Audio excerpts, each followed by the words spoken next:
So for years I used to buy pre-cut pieces of chicken until one day I finally just mustered up the confidence to buy a whole chicken and try to break it down myself. And trust me, it was not the best butcher job at all. But what it was a sort of breakthrough into a new dimension of chicken creativity and delicious meals. And since then, my chicken prep has only improved. So what we're gonna do today is go on a little bit of a journey. First, I'll be showing you how to break down a whole chicken in what I think is the simplest way possible. Then I'll show you how to take those individual pieces and transform them into 5 different foods that you can use to create incredibly diverse and delicious meals throughout the entire week. So 2 years ago, I put out a series on whole chicken, and since then, I've only gotten better at butchering and at using up the different pieces of chicken, which is the goal as a home cook. We're always improving. And in that series, I actually took a little trip to the farmer's market, and I got some really good tips from a chicken farmer who's butchering dozens of chickens a day. And I still use that basic breakdown, so we're just gonna run through it real quick. The first cut I'm gonna make is just kind of opening up these legs, the skin right between the legs and the breast, just slice that. And then kind of crack this open just like that. And this open chicken is just gonna make everything much easier to butcher. Now, every chicken's gonna be a little different, but you see right here, I've got a ton of just excess skin. Now here's the butt, so I'm just gonna slice that right off, crunch right through that. And then I like to take these wings off, get them out of the way. And really you're just slicing right through that joint. You're never cutting through bone, which is great when you're butchering chicken. Same thing over here. And if you can't find the joint, just kind of crack it open. That's gonna be much easier for you to find where you need to slice. So now this is one of the trickier cuts. We've got to take the leg off the carcass. And there's this little piece called the oyster right here. So you can see if you just bend it like this, you can feel that seam, that natural crease right here. So we can really just trace that out with our knife, and then we just really slice through. That was actually very easy. And then we have the thigh bone over here, the drumstick. That's the full chicken leg. Now all we're left with is the backbone, the carcass, attached to the 2 breasts. Now really this is the only other difficult cut you need to make. You have the breastbone going right in between these breasts. So you're gonna find that. It's hard, it's pointy, so that's not difficult. And you're just gonna start cutting to one side. You're almost filleting the breast meat right off the bone. So you're just slowly kind of splicing it open, trying to get way at the bottom so you don't lose any meat. And you just keep kind of peeling it away. It's gonna naturally peel away. You don't need much knife work. You can see we're almost there. Just slice that right off. Fully intact breast meat with, this is the little tender. You can see that's just gonna naturally remove. Second breast, peel the tenderloin right off. And now we're left with the carcass. The main reason why you should be breaking down your own chicken. Wash my hands. So I will break this carcass down just a little bit more to help in the roasting process. We want to create a little more surface area for more flavor. And I'm going to use these kitchen shears, demi-sene, which I love. That piece, and then same thing here, just cut that right in half. So that's 3 solid chunks right there. So this is basic breakdown right here. Breast, tenderloin, leg, carcass, extra stuff there, and wings. But we're gonna take it a step further and break down the legs and the wings. Start with the legs. This is really simple. Again, we're just finding that natural seam, and then you can sort of break that open just to reveal the joint and just pop straight through with your knife. There shouldn't be resistance if you do it right. Oh yeah, and I'm just gonna take out these bones right now of the thigh, and we'll use them for stock. I've shown you how to do that many times. A perfect boneless chicken thigh with the skin on. And I've shown you this before, which couldn't be easier. We're just gonna crack that open, cut right through there, and then just chop off that tip. And now we've got the 3 pieces separated. Wash my hands. So what I'm gonna do right away, which I pretty much always do, is preheat the oven to 425 Fahrenheit, a nice roasting temperature. And then check this out. Start from the bottom. Chicken thighs, bone out. Chicken breast, skin on. Chicken tenderloin. Drumsticks, 4 wings, extra skin in the little butt, extra bonage. And that's what we're gonna start with right now. So get yourself a little baking sheet or a big baking sheet, doesn't really matter. And take a bit of oil on the bottom. You don't need much, just so it doesn't stick. Now we're gonna add all of these beautiful bones. This right here is why butchering your own chicken becomes so economical and so beneficial. Wash my hands again. I'm gonna coat them in a little bit of oil and a little bit of salt. The amount of flavor we're gonna get by roasting these bones and making stock is insane. So this isn't fully preheated, but that's fine. Throw it in the oven. It's gonna be about 45 minutes to an hour once it's preheated. All right, so we're about 50 minutes in. We're talking flavor. That's how you make a good stock right there. So good. Pop this out. So the first thing I'm gonna do is get a little jar here just to start collecting that chicken fat or schmaltz, which is liquid gold. And we'll get more when we render off that extra skin. Now, what I'm gonna do is really, really simple. I've got a little pressure cooker, slow cooker. You can just use a regular pot. And that low heat is gonna give us a crystal clear golden stock. Now this, all the fawn on the bottom, that is so important that we get up. Boom. Right in there. I'm gonna fill this up with water. Doesn't really matter how much. You can always add more to dilute it later on. I'm gonna set this for 12 hours. Pop the top on. So we'll let this slow cook away.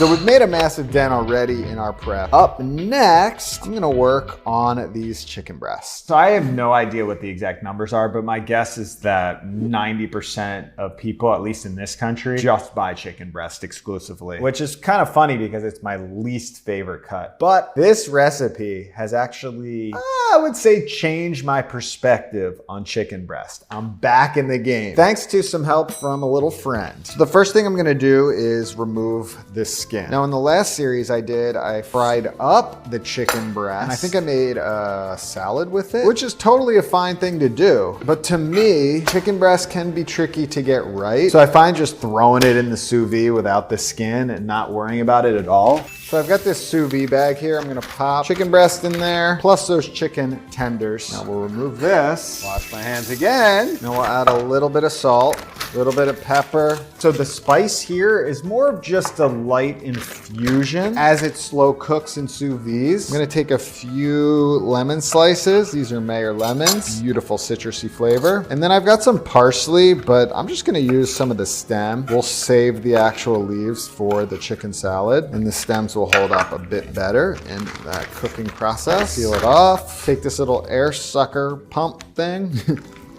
and boom, ready to rock and roll. So I'm gonna fill up this pot with water, and you could totally just poach the chicken. That's gonna work great too. But if you do have sous vide capabilities, that's sort of next level pro home cook action. Just not necessary. And I honestly don't sous vide that often, but these little plug-in machines that hook right to the side of the pot, they work great. And you can just store them away so easily. I do have to look something up real quick. Kenji Lopez in the Serious Eats days, you can trust this man with your life because you know he was recipe testing like a goddamn beast. And he's got a little breakdown here, which is perfect because it actually tells you 150 Fahrenheit, 66 Celsius is best for tender and juicy for a cold chicken salad. Thank you, Kenji. So 1 hour minimum, 4 hours max. I've been doing it at 3 hours. Into the bath we go. Now I'll take a plate just to weigh down the chicken. Make sure it's submerged. So the chicken took about a 3-hour water bath and it's good to go. I will let it cool off just a bit before cutting into it to not lose any extra juices. Now I'm gonna slice up the chicken into tiny little rough cubes. And once we're cubed, now it's time for the flavor. I'm starting with those parsley leaves. I'm gonna give them a rough chop and get that into the mix. And about 2 tablespoons of mustard, followed by some capers for a salty kick. Oh my goodness, I almost forgot the crunch in this dish. So crucial to get some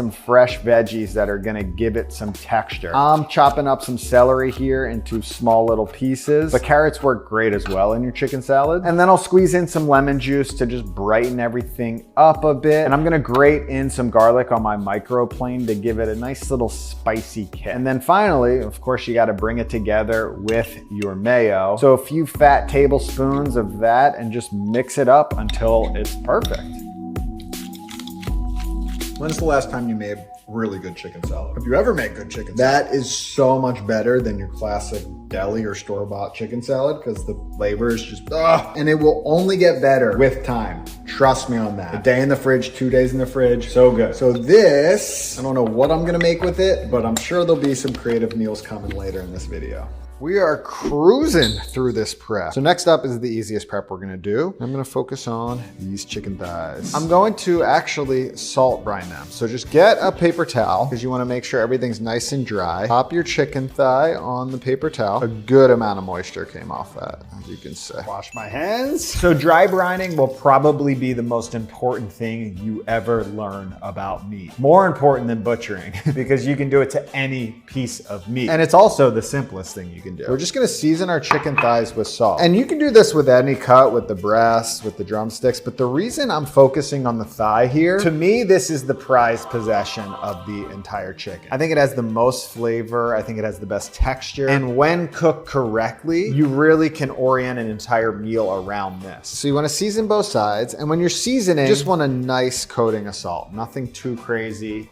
You don't want to over salt. So I'm gonna take a plate, pop my chicken thighs on there, skin side up. And I'll take these over to the fridge, pop those up there, uncovered. Now, if uncovered meat in your fridge weirds you out, then just cover it with saran wrap. You'll still get the cure, you just won't get the benefit of the extra crispy skin. So since those chicken thighs are nice and thin, one day is the perfect time for a salt brine, an overnight in the fridge. But you can do 2 days. I've pushed it to 3 if I forgot, and it's still fine. So when I am breaking down a chicken, I'm thinking, okay, the next day, I'm gonna have these incredible chicken thighs to use for some crispy goodness, which right now, I don't know exactly what that will be, but I have some ideas, so stay tuned. So we are flying through this prep. Now, the last pieces I have, and the last prep we're gonna do before we actually start making delicious meals for the week, I've got the wings and I've got the drumsticks. Both of these cuts can handle a nice, long, slow cooking, braising process where they get nice and tender and shredded. And that's what I'm gonna do. But the first thing, while we prep everything, I'm gonna take all of this chicken skin. I'm gonna start rendering all this extra fat, and we'll reserve some and we'll use some for this dish. And what I'm making is a chicken adobo. Actually, wash my hands. So I'm using 3 different Mexican dried chilies. We've got pasilla, guajillo, and ancho. So I'm gonna be removing all the stems, the seeds, and most of those inner white veins of the chilies. I really just want the flavor of the chili, and I'll get some spice with any extra seeds that make it into the dish. I'm taking a scissors to these chilies and cutting them up into rough pieces, and everything can be super rough in this dish because it's all getting blended up in the end. Now that the chilies are prepped, I'm moving on to the chicken, and I'll just coat that in some salt and some pepper, get that nice and seasoned, and then I'll move on to my fresh aromatics, some rough chopped onion, and I'm just gonna smash some garlic cloves and keep them whole. So dried chilies are prepped, aromatics. This is coming along nice. You can see fat has rendered. I didn't add any extra fat to this, but I've got a good 5 minutes more. In the meantime, go over here for some spice action. See what we can get. Definitely cumin. Wouldn't mind some cinnamon in there. This is what I think. Yes. Oregano for the win. That's good for me. So I've just been holding the pan like that to get it finished off. Move these crispy pieces. So good. I'll probably just eat those. I don't know if there's anything that tastes better than that in the culinary world. So I've got my schmaltz. That's a lot of fat. I don't need all that fat, but I do need some of it. Oh, that looks pretty good. Now we're gonna braise this chicken. So the first step is getting that chicken in the chicken fat and getting some nice color on all sides, which is gonna take around 7 to 10 minutes, depending on your heat level. Then I'll remove that chicken and in with the aromatics with a little pinch of salt. And I'm just cooking these down to soften them up, get some nice color, build a little flavor, which is gonna take around another 5 minutes. And then boom, in with the chilies. So you don't actually have to pre-toast the chilies, we're doing it right now. You can see it's getting nice and toasty. Now I'm just gonna add a little bit of cumin seed, some fresh oregano, and then this cinnamon stick, half a cinnamon stick. I'll deglaze with some water. Get all that goodness up from the bottom. And then the base is tomatoes. Yeah, whole can. That's 28 ounces. A little bit more water. So after about 5 minutes of bubbling away, I'm gonna add some salt. Then it's time to blend, which, yeah, this was an absolute disaster due to the lack of height on this pan. So I'm switching to a blender, which, yep, much better.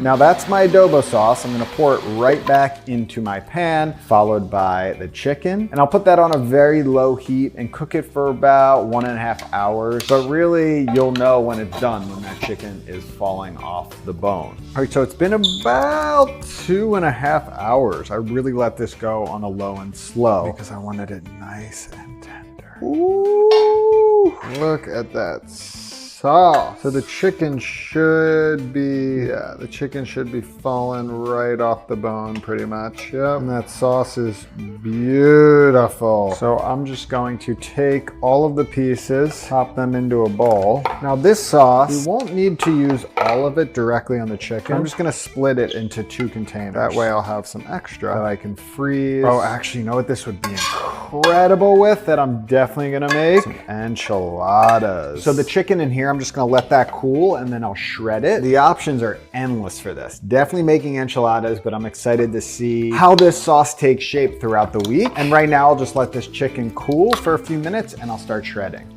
All right, chicken prep officially done. And before I start turning out meals for the entire week, I wanted to tell you about today's sponsor, which is Mizzen. And when it comes to equipment, the #1 question I get from all of you is about knives. When you go to purchase a knife, it can definitely be a bit overwhelming. There's so many styles, materials, shapes, and sizes, but I always tell people the same thing. Get yourself a really good all-purpose chef knife and learn how to use it. And over the years, I've personally collected a whole bunch of different styles of knives, but I always end up coming back to the Mizzen 7-inch chef knife. And I think it's because Mizzen did an incredible job crafting a knife that has both the Japanese feel of precision balanced with that German style, a little more strength, a little more weight, which makes a really versatile product for all your cutting needs for a price that's around 2 to 3 times cheaper than other premium brands. So if you're interested in investing in a great chef knife like this or any other Mizzen products, check out the link below. Use code word HOMECOOKS for 20% off your first order. Now we can make some chicken dishes. So there was one little piece of prep left, which was making a teriyaki sauce, taking advantage of that chicken stock, plus a little mirin, soy sauce, cornstarch slurry, sesame seeds, and boom. The first meal of the week was lunch right after I prepped, and I went straight for the chicken salad. First, I fried up some leftover spinach I needed to get rid of, chopped up some lettuce and pickles, threw that chicken salad on a flour tortilla with some cheese, grilled it up, popped on those freshies. Really tasty lunch. Now that night, I actually had to prep a little meal because I was going to the Brooklyn studio to grab some camera gear the next day. So I fried up the chicken thighs nice and crispy, added in the rest of the spinach, wilted that down, air fried some broccoli, and packed everything up, served over rice with the side of the teriyaki. Now for actual dinner that night, I made some noodles using about 4 cups of the chicken stock. I added in some shiitake mushrooms, and in the moment, for whatever reason, I saw some seaweed and I decided to throw that in, which turned out to not be the best flavor combination. And to serve up the noodles, I dolloped in a little bit of chicken fat on the bottom of the bowl. And for the seasoning, I actually added the teriyaki sauce, some rice noodles, poured over the broth, and added a half-boiled egg. Overall, definitely not one of my better noodle dishes. The flavors didn't quite work out, but I will get some noodle redemption later in the week. Oh yeah, and just a note, one thing I learned recently was that tortilla dough or masa is basically the same consistency as Play-Doh. So for anyone with kids out there, a great way to entertain your kids and meal prep at the same time is to make some corn tortillas. So the next day when I got to the studio, I just destroyed that teriyaki bowl. And since I had some extra time, I whipped up some enchiladas while I was there. Tortillas, shredded chicken, black beans, repeat. And once the air fryer was filled up, I smothered them with that extra adobo sauce, covered them with cheese, and then into the air fryer. And these were so delicious and actually turned into a few dinners. So right here was a little chicken salad snacker that my wife had for lunch because she was a little too hungry to wait for the main event, which were these yummy little slider rolls that I had whipped up that day. And I roasted up some cauliflower in the air fryer, then simply scooped on some chicken salad over those rolls and a little bit of sauerkraut. And this lunch really hit the spot. Okay, now it's time for some noodle redemption. I blanched a bunch of greens and stir-fried them up with some onions and a little bit of that teriyaki sauce. Now I had a few watermelon radishes hibernating in the fridge, so I decided to finally turn them into pickles. Then for the soup, I added some chicken fat to a pot, a nice glop of some homemade miso, fried that up a bit, and slowly emulsified in some chicken stock. I poured that over some rice noodles, added some air-fried crispy shiitake mushrooms, those pickled radishes, and these noodles were a 10 out of 10. So good. Now at this point, I was running pretty low on the shredded chicken, so to bulk it up a bit, I added in some beans and rice and the adobo sauce to make a nice little taco filling. Fried up some tortillas, added a base of some creamy avocado sauce, hit it with those pickles, and then I air fried some little crispy potatoes on the side and served that up for an awesome meal. And the final meal for the week, to use up the remaining little chicken salad I had, was a salad that I made using anything remotely fresh I had in the fridge at that point. I massaged up some chopped kale with a little bit of lemon, added some romaine, crispy tortillas,